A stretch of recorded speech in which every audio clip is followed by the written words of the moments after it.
Assalamualaikum warahmatullahi wabarakatuh. Perkenalkan, nama saya Alfi Marsha Ayudani dari kelas Bisnis Digital Regular C. Di sini saya ingin menjelaskan tentang materi limit dan penerapannya dalam bidang ekonomi, dalam UAS, matematika, dan bisnis. Konsep limit. Limit menggambarkan seberapa jauh fungsi akan berkembang apabila variasi di dalam fungsi yang bersangkutan terus-menerus berkembang mendekati suatu nilai tertentu. Seperti contoh, di sini limit fungsi f(x) mendekati bilangan L jika x mendekati A. Hal ini menunjukkan bahwa limit fungsi f(x) untuk x mendekati A yang dinyatakan dalam sebuah nilai L yang terletak pada sumbu vertikal, ordinan, atau Y. L dan A merupakan bilangan. Konsep limit yang terdiri dari limit arah kiri dan juga limit arah kanan. Limit arah kiri mempunyai nilai batas lebih kecil, sedangkan limit arah kanan memiliki nilai batas yang lebih besar. Nah, seperti di sini, limit kiri dinyatakan di atas A itu pangkat negatif, sedangkan limit kanan di atas A-nya itu pangkat positif. Kita di sini ada kaidah limit. Yang pertama ada limit dari penjumlahan. Limit dari 4x plus 7x. Ketika limit 4x ketika x mendekati 3 adalah 12. Sedangkan 7x, limit 7x ketika x mendekati 3 adalah 21. Maka dijumlahkan dengan menghasilkan hasil 33. Ada limit fungsi perkalian, di mana limit dari 6x dikali 2x. Ketika x mendekati 4, limit 6x adalah 24. Dan ketika limit 2x ketika x mendekati 4 adalah 8. Maka hasil perkaliannya adalah 192. Limit fungsi pembagian dari 12 min x dibagi x min 3. Nah, dari x mendekati 5, hasilnya itu 7/2. Limit fungsi yang dipangkatkan ketika dari 3x plus 4 pangkat 2 dari x mendekati 3 adalah 169. Fungsi dengan tanda akar dari akar x plus 5 ketika x mendekati 4 adalah 3. Limit fungsi perkalian konstanta dari 6x plus 8 ketika x mendekati 3 hasilnya 66. Penerapan limit dalam kehidupan sehari-hari kita. Nah, konsep limit seringkali ditemukan dalam seharian. Konsep limit digunakan sebagai pendekatan terhadap nilai-nilai yang ada batasnya, yang telah ditentukan batasnya berapa, tidak persis sama, namun sangat mendekati. Contohnya, dalam ilmu ekonomi, ada sebuah kartu kredit, di mana kartu kredit itu hanya memiliki limit sebanyak 5 juta, yang artinya kartu kredit tersebut memiliki ambang batas sebanyak 5 juta. Contohnya seperti si pemegang kartu ingin membelanjakan barang, itu limitnya hanya sampai 5 juta. Ketika dia ingin membeli sesuatu dengan harga 5,1 juta, itu tidak bisa karena kartu kredit itu hanya memiliki limit dengan 5 juta per bulannya. Nah, di sini ada contoh yang pertama, di mana kita harus mencari biaya rata-rata dan juga biaya marginalnya. Pertama yang kita lakukan, kita hitung dulu menggunakan rumus turunan, dan kita sudah mendapatkan dengan hasil minus 0,2. Kemudian hitung biaya rata-rata menggunakan rumus Rx per X, dan hasilnya 0,26. Jika dikalikan 100, maka biaya rata-rata per unit adalah Rp39.000. Untuk biaya marginal dihitung dengan rumus turunan yang sudah kita dapat tadi, yaitu min 0,2 dikali 150 dengan hasil minus 30. Biaya untuk memproduksi tahun ke-150 membutuhkan Rp30.000.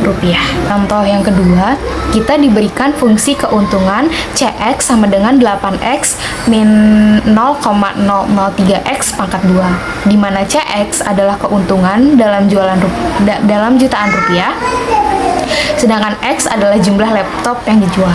Untuk mencari titik maksimum, kita perlu mencari turunan pertama dari fungsi Cx. Turunan pertama ini akan menunjukkan laju perubahan keuntungan terhadap perubahan jumlah laptop yang dijual. hak pada pembilang dan penyebut dapat saling menghilangkan, asalkan hak bukan sama dengan 0, yang berlaku saat kita mengambil limit hak mendekati 0. Karena H mendekati 0, maka suku yang mengandung H akan mendekati 0, sehingga hasilnya CX sama dengan 8 min 0,006X. Jadi keuntungan maksimum yang diperoleh ketika laju perubahan penjualan sama dengan 0 yaitu 1333,33. Pada contoh ketiga, kita harus menentukan biaya rata-rata dan biaya marginalnya. Rata-rata perusahaan mengeluarkan biaya sebesar Rp0,25.000 untuk memproduksi setiap unit produk ketika total produksi mencapai 2.000 unit. Nah, dan biaya marginalnya, jika perusahaan ingin memproduksi 1 unit tambahan setelah mencapai produksi 2.000 unit, secara teoritas biaya produksi justru akan berkurang sebesar Rp2.000. Di contoh keempat, kita disuruh mencari biaya per harinya berapa. Nah, yang pertama kita cari yaitu mencari nilai X yang meminimalkan biaya, dilakukan dengan turunan pertama dan menyamakan 0 dan hasil X adalah 10. Lalu kita substitusikan ke X sama dengan 10 dalam rumus biaya per hari dan hasilnya adalah Rp10.000. Sekian penjelasan saya mengenai materi limit. Sekian, terima kasih. Wassalamualaikum warahmatullahi wabarakatuh. Assalamualaikum warahmatullahi wabarakatuh. Perkenalkan, nama saya Alfi Marsyayudani dari Bisnis Digital Kolasi.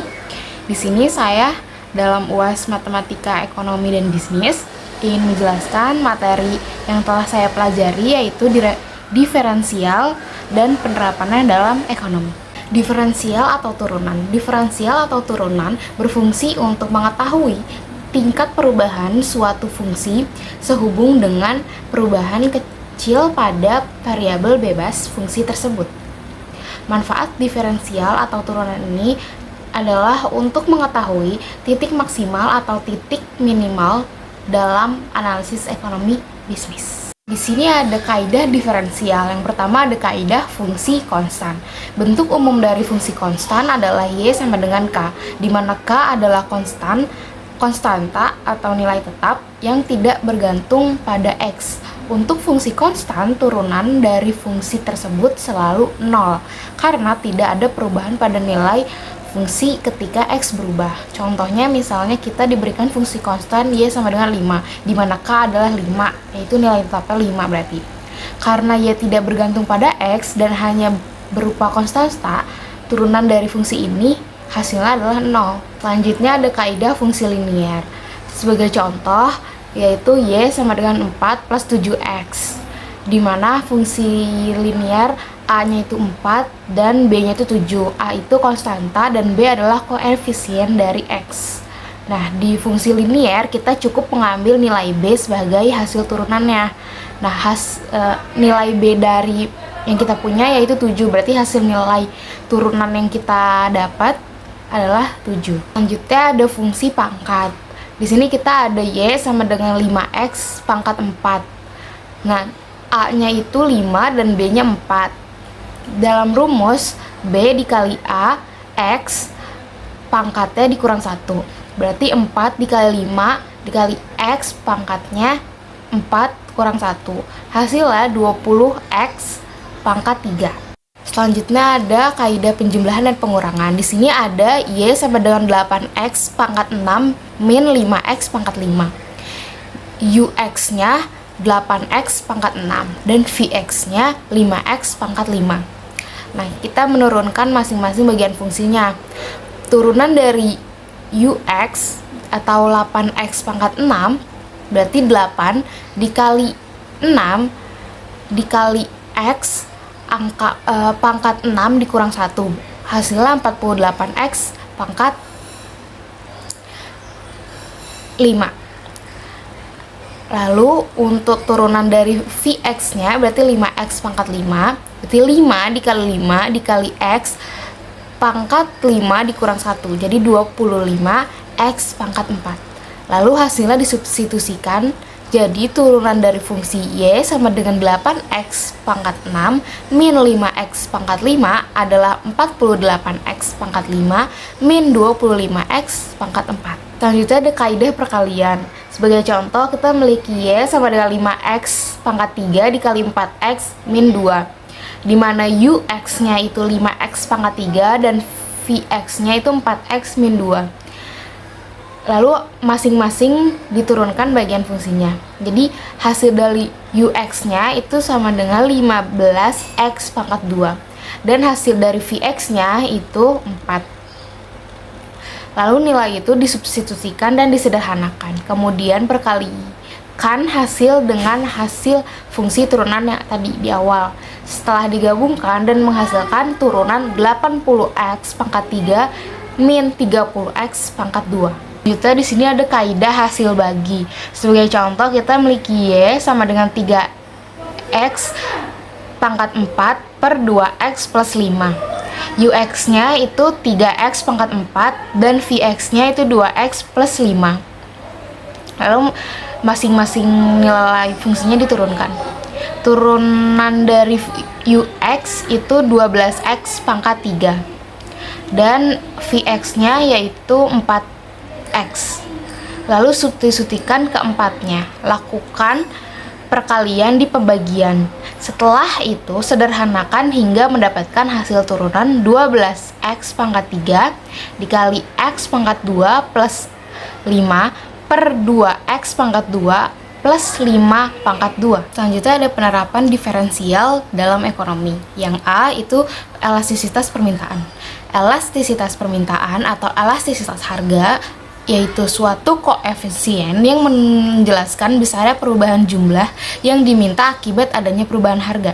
Jika fungsi permintaan yang dinyatakan Q sub D sama dengan F dari P, maka elastisitasnya adalah D Q sub D, perubahan dan kuantitas yang diminta, per D P, perubahan dan harga, dikali P, harga, per Q sub D, kuantitas yang diminta dengan permintaannya, di mana D Q sub D per DP adalah Q sub D prime atau F prime dari P. Nah, jika elastisitas permintaan lebih besar dari 1, berarti elastis. Jika elastisitas permintaan lebih kecil dari 1, berarti inelastis. Dan jika elastisitas permintaan sama dengan 1, berarti elastisitas uniter. Barang dinyatakan permintaan elastis jika terjadi perubahan harga barang, maka permintaannya akan berubah secara berlawanan dengan arah persentase perubahan harganya. Kita ada contoh dari elastisitas permintaan. Di sini ada fungsi permintaan dari Q sub D sama dengan 40 min 2P pangkat 3 pada tingkat 3. Dan menghasilkan elastisitas permintaannya 11,57. Berarti permintaan terhadap barang ini sangat elastis. Artinya jika harga naik sebesar 1%, maka kuantitas yang diminta akan berkurang sebanyak 11,57%. Nah, yang B ada elastisitas penawaran. Elastisitas penawaran atau elastisitas harga penawaran adalah suatu koefisien yang menjelaskan besar perubahan jumlah yang ditawarkan akibat adanya perubahan harga. Jika fungsi penawaran dinyatakan Q sub S sama dengan F dari P, maka elastisitasnya adalah D Q sub S per DP dikali P per Q sub S, di mana D Q sub S per DP adalah Q sub S prime atau F prime dari P. Jika elastisitas penawarannya lebih besar dari 1, berarti elastisitas. Dan jika elastisitas penawarannya lebih kecil dari 1, berarti inelastis. Dan jika elastisitas penawarannya sama dengan 1, berarti elastis uniter. Barang dikatakan penawaran elastis jika harga barang tersebut berubah sebesar persentase tertentu. Maka penawaran akan berubah searah dengan persentase perubahan harganya. Ini ada contoh elastisitas penawaran. Nah, fungsi penawarannya ada Q sub S sama dengan min 250 plus 5P pangkat 3. Nah, tentukan elastisitas penawarannya pada pangkat P sama dengan 10 dan pada P sama dengan 5. Pada P sama dengan 10, elastisitas penawarannya itu 3,16. Dan pada P sama dengan 15, elastisitas penawarannya 3,04. Pada P sama dengan 10 atau 3,16 berarti bahwa penawaran bersifat elastis. Pada tingkat harga ini artinya jika harga naik sebesar 1%, maka kuantitas yang ditawarkan akan bertambah sebesar 3,16%. Pada P sama dengan 15 atau 3,04 berarti bahwa penawaran juga elastis pada tingkat harga ini. Artinya, jika harga naik sebesar 1%, maka kuantitas yang ditawarkan akan bertambah sebesar 3,04%. Selanjutnya ada elastisitas produksi. Di sini ada fungsi produksinya, P sama dengan 8X pangkat 2 min 2X pangkat 3. Dihitung pada tingkat faktor produksi X sama dengan 3. Nah, hingga menemukan elastis permintaannya min 1. Berarti elastisitas produksi adalah unitarily elastic atau elastisitas unit. Artinya, perubahan persentase dalam output P atau jumlah produksi sama besar dengan perubahan persentase dalam input X atau faktor produksinya. Selanjutnya ada biaya produksi.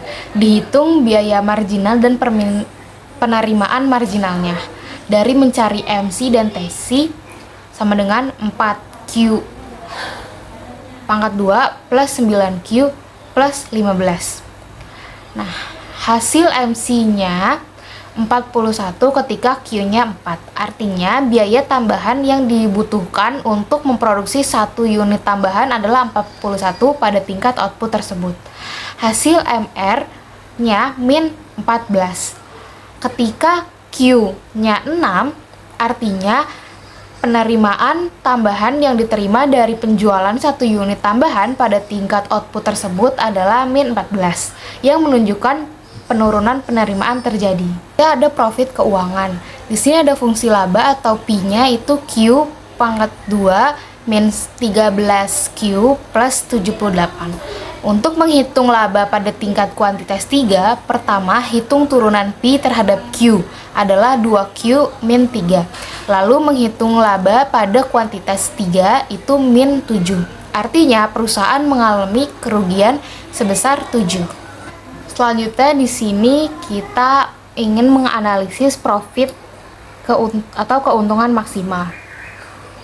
Di sini kita menentukan nilai keuntungan maksimal pada total pendapatan R dan Q,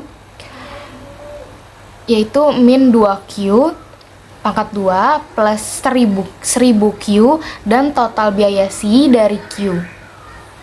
Q pangkat 3 min 59Q pangkat 2 plus 1315Q plus 2000. Untuk mencari titik maksimum keuntungan, kita harus mencari titik di mana keuntungan marginal sama dengan 0. Di sini kita memperoleh dua solusi, Q 3 dan 35. Untuk menentukan apakah solusi 3 dan atau 35 yang memberikan keuntungan maksimum atau minimum, kita menghitung turunan kedua dari fungsi laba lalu substitusikan Q-nya. Jika Q sama dengan 3, hasilnya 96 positif, menunjukkan titik minimum. Jika Q sama dengan 35, hasilnya negatif 96, hasilnya negatif, menunjukkan titik maksimum. Jika kita dapat menyimpulkan bahwa keuntungan maksimum terjadi pada Q sama dengan 35. Besar keuntungan maksimumnya yaitu 13.925. Sekian presentasi saya tentang diferensial. Saya Alfi Marsha, terima kasih. Wassalamualaikum warahmatullahi wabarakatuh.